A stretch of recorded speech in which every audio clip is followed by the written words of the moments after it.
Welcome to After the Shoot, a podcast where we take a peek behind the lens to get inspired by the stories, challenges, and ideas of some of the most successful photographers in the business. I'm Justin Benson from Aftershoot, an AI culling and editing software that helps give photographers like you your time back, so you can focus on what you do best while our magical unicorns take care of the most boring and time-consuming parts of your job. I'll be your host for this podcast, and I'm so excited to have you here as we talk with some of my favorite creators. I feel like weddings are so big on Pinterest. I don't know if you can go to a bride and be and find one that's not on Pinterest. Be active on an app and just observe your own behavior. So what's the content that you like to see? What are the videos that you swipe past? What are the videos you stay on? On this episode of After the Shoot, we're chatting with the incredibly talented serial entrepreneur, Cassidy Lynne. She has done so many amazing things, from her own clothing line to her social media brand, and we're gonna follow along as she helps us navigate the tricky and fun world of social media. From a huge influencer who's got a great following, all the way down to how she manages it all. Enjoy the show. Hey everyone, Justin from Aftershoot here. Welcome to the Aftershoot podcast. Today I am so excited to be talking to one of the most inspirational photographers. I found her long ago. I was scrolling through Instagram and it was just a hysterical reel, and I was like, oh, and I immediately followed. And so I'm so excited and honored to be sitting here with the amazing Cassidy Lynne. Hello. Thank you for having me. I'm so excited. Thanks for hanging out with us. So, you know, the way I love to do these things, I love to start off with the basic question. So how did you get into photography? Great question. For a lot of people, they started when they were younger, but I didn't even pick up a camera until college. So I was always creative, but never photography wise. So when I went to college was the first time I picked up a camera. I was doing photography for my school. And that, honestly, I was kind of thrown into it. You know, most people have time to practice. I had no time. It was literally just here's a dark room of a concert, take photos of it. So I didn't know how to do anything. So I kind of just, learned on the go. But from there, I started just taking photos of my friends. I feel like that's what happens naturally. You just have people, you want to take photos of them. So I started doing portraits, and then I got asked to do a wedding. I didn't try to find it. It was this girl was just hey, can you do my wedding photos? So then I got into weddings, and here we are. That's funny. That's exactly, mine was the same way. Oh, okay. I was like, hey, we need a photographer at the weddings this weekend. Are you free? And I was like, okay, I don't know what I'm doing. Yeah. And then same thing. I fell in love, and I was like, this is what I'm meant to do. Yeah, it's so fun. I love to tell people that my story, I started with events and candids, and then I started doing portraits, and then weddings is the perfect mix of the two, right? So you've got lots of candids, but also you have portraits mixed in there too. So I feel like my career, my path really prepped me for weddings and really made me a better photographer, because I feel like having that event experience is really important if you do weddings. Oh, absolutely. It's more than just taking a pretty photo. It's running through the whole day and having organizational skills and keeping on top of everything. Yeah. Too. Oh yeah. All of it. So amazing. Yeah. So if you had to look back at that first wedding you shot, was it okay? It wasn't horrible. It was in the winter. Okay. And I don't know if anyone really loves winter, but snowy, Yeah. Okay. And I wasn't shooting on a lens that I loved, so it was okay. And I honestly, I only did the ceremony and then bridal portraits. That was it. So it was kind of a nice way to dip my toes in. The photos were, I don't know. Apparently, I don't really know the couple, but one of my friends does, and she says that she has them printed on their wall. Okay. So I'm okay, that's they must not be horrible. But I personally, I definitely could have improved a lot, and I definitely have, obviously, since then. Well, I mean, that's the whole point, right? Right. We're never done growing or becoming better. That's amazing. So I wanted to kind of shift the conversation to the real exciting stuff. You are a master of social media. I try to be. you know everything social media. So how did you kind of get into that, or what kind of drove you in that space? I think this is kind of bad, but I am just chronically online. My personality, I am just I love Instagram, TikTok. I literally just love being on my phone. Is that bad? I like my phone though. So I feel like I just started honestly, I started by posting photography education. I didn't really post my work much, like just like a few Instagram posts, but I really got into social media. Actually, it was like at the beginning of COVID because I was working like a job, but it was remote. And you know, when you're remote, you kind of like work half and then like the other half you don't actually work because no one's supervising you. So my other half of my day I would do like reels and stuff and TikTok. So that's kind of how I got into it, was just like I was literally bored and was like, I need to do something. But I ended up like really being something I found a passion for. Like I never feel forced to do social media. I'm always like excited to make a video or do a post, or you know, like I like it. So That's awesome. What do you like more, photography or social media? Oh gosh. Honestly, it's probably an even split. Wow. I really love social media. I love getting a photo that I know is going to be like exactly what I was envisioning for my feed. Because ultimately, social media is its own form of creativity. Like if you think of your Instagram feed, like that in itself is your portfolio. So if I know I get a photo that really fits, or I'll even create a shoot based around what I want to see on my feed, right? So I feel like photography has just aided me, and even like with doing video too, like being a good photographer means you're also probably good at recording videos of yourself. You know what I mean? So I feel like they are tied together. I mean, I can't say I love one more than the other, but okay, all right, you know, that's fair. Yeah. So you had a remote job. Are you still doing other jobs, or is this is life now? Well, so I do photography, I do weddings, and then I also do like brand work, content creation, stuff like that. So it's I would say my actual photography, actually shooting, is probably only like 30% of my job. I do a lot of like I have a podcast and all sorts of other things. Like I just start random brands whenever I want to. So like that's not a lot going on. I feel like every time I visit your page, I'm like, oh, you're doing another amazing thing that I'm jealous of. Like, so you have a clothing line that which is that's the latest thing? Yes, it is the latest thing. And like I feel like I'm always just dropping new products or whatever. I just like to keep things current and fun, and I don't know. Yeah. So I'm always, if I'm not shooting or editing, I'm working on like a new preset, or I don't know, working on a YouTube concept. I don't know.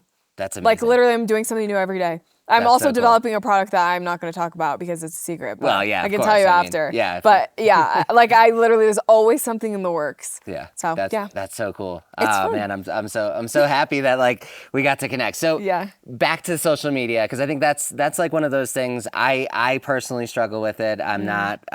My Instagram, if you go and visit it, you will not see a post since probably about a year ago. Really? Yeah. So Dang, you gotta work on that. I don't do anything social media wise. I actually haven't, the past like 12 weddings haven't even gone on Facebook or anywhere. They just got delivered to the clients, and that's it. So why would you say that social media is so important to a photographer these days? Oh, well, I mean, it's marketing, right? So for you probably get your clients through other means of marketing, like is what it sounds like. Yeah. So for me, like I mainly get my clients through Instagram. So it's like whatever your marketing funnel is, like you need to pour your time and energy into it. And I do feel like someone that's, you know, I'm like 25, like a lot of people I know are still getting married. So like, I feel like Instagram is the place that like my friends are looking for a photographer. So I just kind of think of like, okay, if I were to get married again, where would I look for my photographer? And it's Instagram, it's TikTok even, like I might even find someone on TikTok, which seems kind of crazy, but you know, it happens. So I don't know. I just think it's super important. And I think if you are able to do it where you don't need to, you know what I mean? Yeah. Like, I don't know. So it's just, you just have to find what your little marketing niche is, what you like. Because some people genuinely just don't like social media. Yeah. You know, some people just like, it's not their thing. And I love it. I just never do it. Oh, right. Okay. So I'm like, that's why I was so excited to talk to you, because I'm like, maybe this will be the kick in the butt need a to little just have some fun here. Because, you know, I save reels. I have everything like set aside. I'm like, oh, I'm going to do this. Yeah. And then 2 years goes by and I have like 500 reels that I'm like, I should do this. Right. And obviously that's probably not the best strategy, right? Because from what I understand, again, old guy here.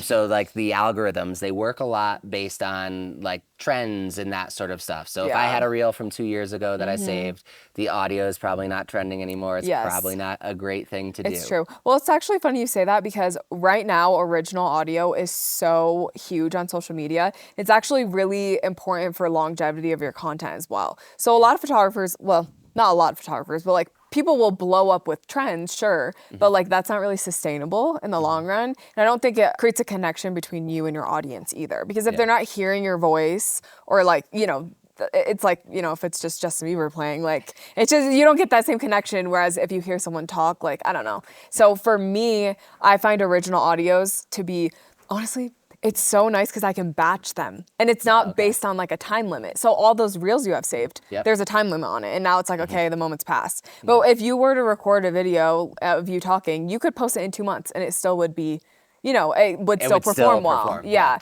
So, and I think it's TikTok. Well, TikTok is pushing videos that are longer than a minute, but just in general, I think original audios are like, that's like, yeah, that's okay. My thing. So as somebody who made a lot of money through Facebook early in his career, is Facebook gone? Maybe. I don't know. How did you make it? What do you mean? Like, how did so you... through photography. So I found, long ago, I found a way to like essentially boost posts, and I set my targeting very specific when I boosted the posts. Okay. So I could take $10 and turn it into 5 bookings, like 5 weddings. So it was like a huge return on investment. You know, in the targeting, it was specific targeting. So I was looking for the person who's been engaged more than 3 months, less than 6. Because that matters to me, right? When they've only been engaged 3 months, they're probably not going to pick their photographer. True. But after 6 months, they're probably already somewhat in that process, so I may have missed it. So by really, you know, niching down my targeting, I was able to just convert constantly through that, just a $10 spend. Yeah.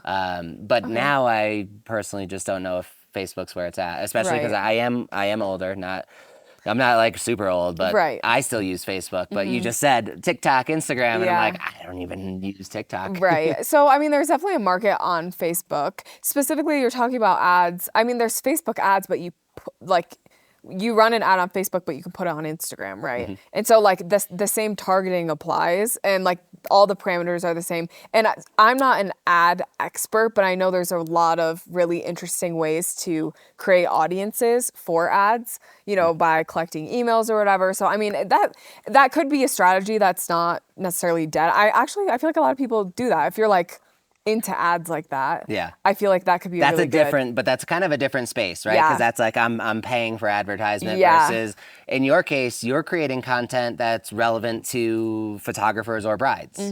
So that's really where you're generating that. And that's free for me to do too. Like Instagram and TikTok and Facebook are free, and Pinterest, which is another great one. So Pinterest is good. They love videos.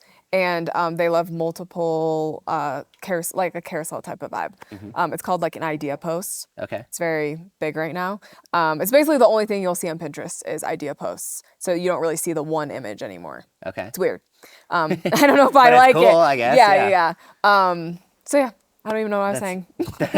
All right. So that's super cool though. So basically, the landscape's evolving, it seems like constantly, because you can never be, you just said, the new thing on Pinterest. This is what they're doing now. Yeah. So as somebody who maybe isn't all over social media, what's the best way to kind of keep up with these sort of things? Am I like, is there like a source, or am I just watching to see what happens? Like, how do I stay relevant as somebody who's not relevant? Ooh, that's a good question. I think the best thing you can do is be active on an app and just observe your own behavior. So like, what's the content that you like to see? What are the videos that you swipe past? What are the videos you stay on? I don't know. And just like observe yourself and then apply that to your own content. And honestly, start with just like one platform.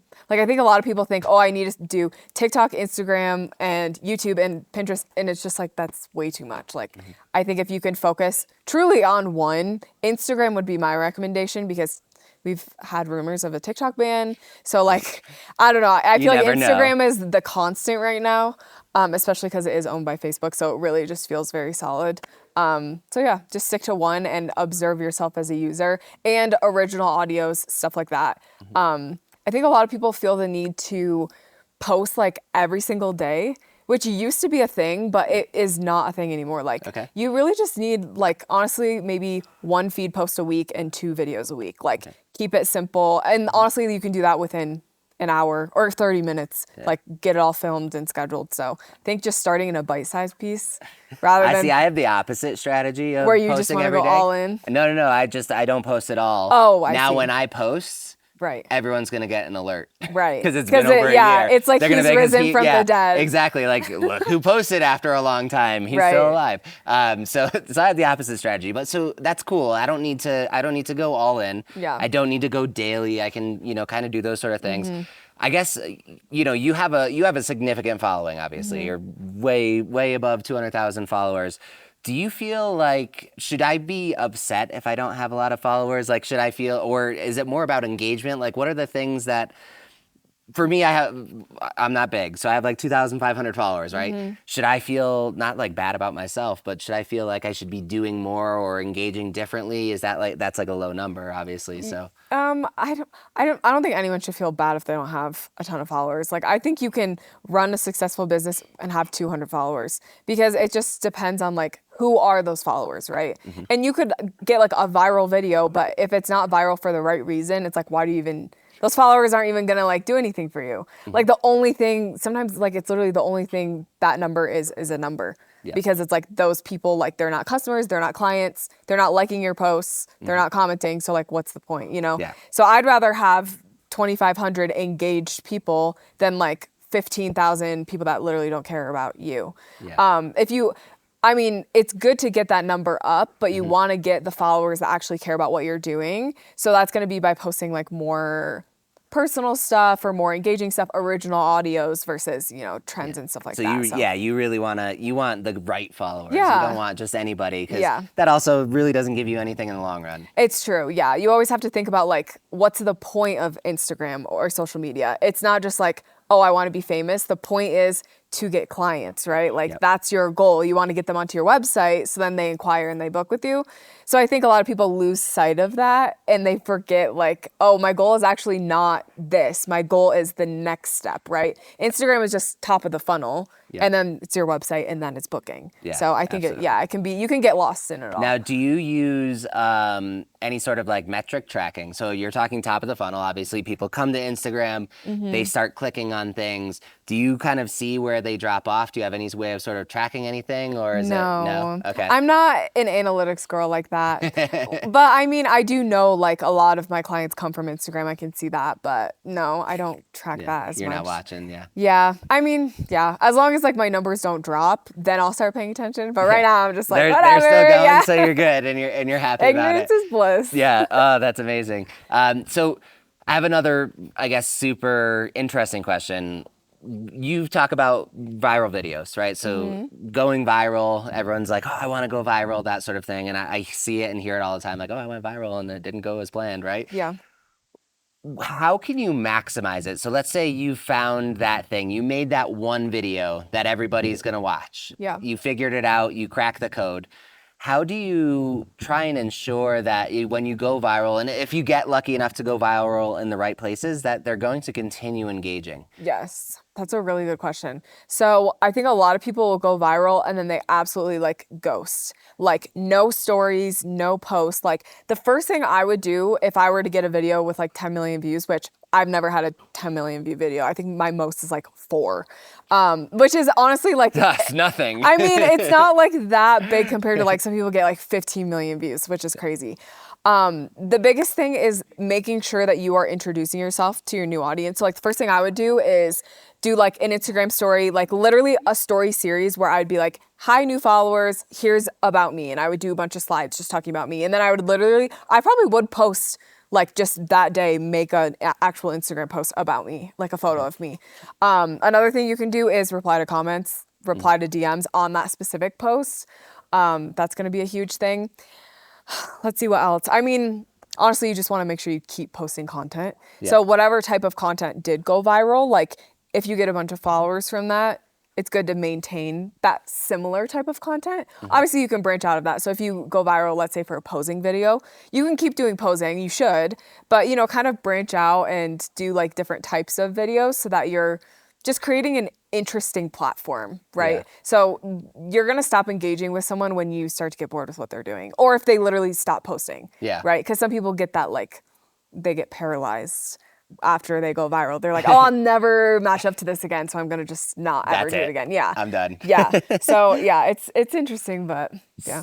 Do you think that in your opinion, is there like a too much route as well? So like, can I overshare? Can I Yes. go too far and Yeah. lose people? I mean, Where's the have you line? unfollowed people because they're annoying? Because I have.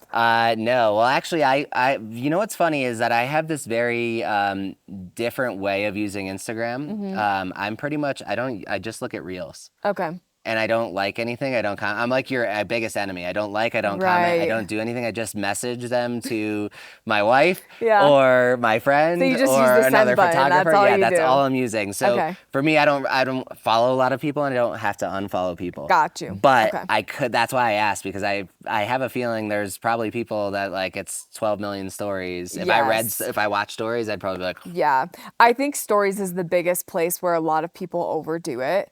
And I mean, a lot of people's numbers reflect that. You have to be so intentional about what is the very first slide, because if someone exits out of that, it shows Instagram, oh, that's not interesting because, 10 people just exited, swiped out of it. So it's not going to show to as many people. So you definitely can go the wrong route.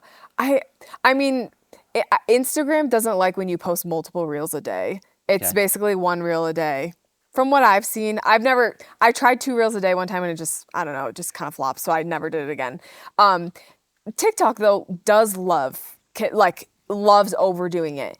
It rewards it, honestly. A lot of your big creators you see on TikTok got where they are today by 5 videos a day. Wow. Like truly. But you kind of they treat TikTok almost like Instagram stories, right? So like each story you'd put up would be like what they would put in one TikTok video. Gotcha. So you definitely can overdo it. I think with feed posts as well, a lot of photographers are kind of stuck in like you remember how it used to be like, well, I don't know if you like were a part of this, but like, well, no, truly, because you say you don't really post. So like, I am offended now. no, I mean, there was a time where like you would have to post every single day. It was like maybe 2018. It felt like every day people were posting on their feed. It's just not like that anymore. So I definitely think you can overdo it, but you just have to be careful. Yeah, I think back, I mean, I was doing that before, like long before that. Yeah. And I was doing, I wasn't doing sneak peeks. I was doing a sneak peek photo every day. Wow. So I was trying to, I would do like 40 sneak peeks in the day, right? Yeah. Or like edit the 40 and then I would post them once a day over the next until the next days. wedding. Yeah. So Wow. I just keep, and sometimes it'd be 2 posts a day or 3 or depending on how many things were in the queue. Okay. So I did use it, and I think that's probably why at this point I'm like, I found other alternative methods, so I'm like, I don't need to maintain that or focus on that. Yeah. Yeah, that makes sense. I never posted every single day because it is actually like impossible. Like unless you're doing what you're doing, which is literally one photo and it's like, you break up a wedding day. Like I am doing carousels of like 10 photos and I'm like trying to give the full picture of a wedding day in those 10 photos. So for me, it's like I want one post to be really valuable, you know what I mean? Versus like spamming, which I mean, back they probably didn't even have carousels, right? Yeah, it was just the one, the one photo. So you had albums or carousel, or albums or a single photo. Yeah. So the simple days. Yeah, honestly. exactly. Back when things were easy. Yeah. Okay, so we talked about TikTok, we talked about Instagram, we talked about Facebook. And we briefly touched on Pinterest. So you said Pinterest is like a really solid platform. Yeah. Is that a good place to find like brides? Are they in the right place at that point? Are they like, I almost feel like, is it too late? No, definitely not. Think about girls, okay? We literally are planning our wedding like before we're even dating someone, right? Like seriously, like I'm looking to see there's no girls here. I'm like looking for validation. But like girls plan their wedding so far in advance. And personally, I found, I mean, really who's on Pinterest brides? Like that's the main thing Pinterest is used for is like wedding photos. And I feel like fashion. And that's like, I don't know, maybe like some home decor stuff. But like, I feel like weddings are so big on Pinterest. I don't know if you can go to a bride and be like, and find one that's not on Pinterest. You know what I mean? It almost feels like the social media app for brides. Okay. Like, yeah. So I think it's a really good place to get clients. If you're able to get like very Pinterest worthy shoots, you can have pins go viral for years. Like, wow. Yeah, the longevity of a pin is unlike anything I've ever seen. I posted a pin, I think it was literally like 2018, which is how many years ago? 6 years ago. Yeah. I still get like 100 repins every single day. I'm just crazy. like, Wow. I don't even like, oh, it's just insane. So yeah, I think Pinterest is very underrated, and like there's new things Pinterest is introducing. And I think a lot of people can kind of hop on a new wave right now and kind of hit the viral route if you do it right. Pinterest, what else should be, for anyone keep their eyes on? Obviously, I mean, you said pick one, right? I mean, you don't need to spread across the whole place. It almost seems like you kind of need to do like Pinterest and Instagram, or Pinterest and Yes. TikTok. Like I would maybe go for two. Yeah. Well, But I they're different recycle. platforms. Yeah, they are totally different, but a lot of the platforms, like my content does well across all of them. So I will do one video and it'll be for TikTok, and then it makes its way to Instagram and also to Pinterest, and they perform pretty much the same, and YouTube Shorts. They pretty much perform the same on all platforms. So it's pretty easy to do all of them if you want to. Yep. But you have to be very strategic about what type of content. Original audios. That's why I said original audios, because if you post like a Justin Bieber sound to Pinterest, you get flagged for copywriting. Same with YouTube. So you have to be very intentional about like, is my content recyclable across all platforms? Yeah. So. That's very cool. Yeah. That's amazing. I feel like I learned so much in such a small window. I didn't see you taking notes, so I don't know. Listen, I regret not taking notes. So to wrap things up, you're a serial entrepreneur, I guess would be the best way to put it. So you have the Overdoing podcast. Yes. You have what is the clothing line? Oh, it's called Necessity. But it's spelled like my name, so instead of a... How do you spell necessity normally? With a T at the end, it's with a D. Okay. Yeah, so amazing. Necessity. And that's like that's clothing that you design for photography, Yeah. like with photography in mind? Yes, with photographers in mind. It's all clothes that like, I feel like you could shoot in, or just, to up level, a little business casual. So, yeah. I love it. What else do you have going on that I can share with everyone? Where should they find you? I mean, really, you can figure out everything I'm doing on Instagram, which is at Cassidy Lynne.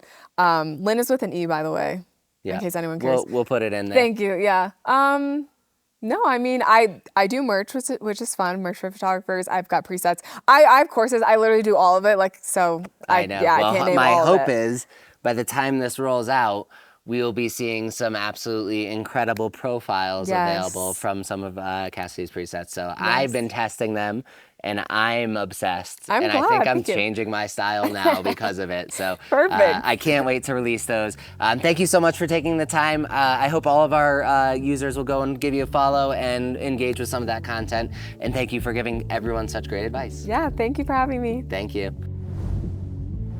Thanks for tuning in to After the Shoot. Got any burning questions for today's guest? Or just want to keep the conversation going? Drop us a comment if you're on YouTube, or join the Aftershoot community to share your thoughts. You can find the link in the description. Make sure you subscribe to get notified as soon as we drop the next episode. And trust me, you don't want to miss it. And if you like this episode, I'd love it if you gave us a rating or a review on Apple Podcasts, Spotify, or wherever you're watching this podcast. See you next time.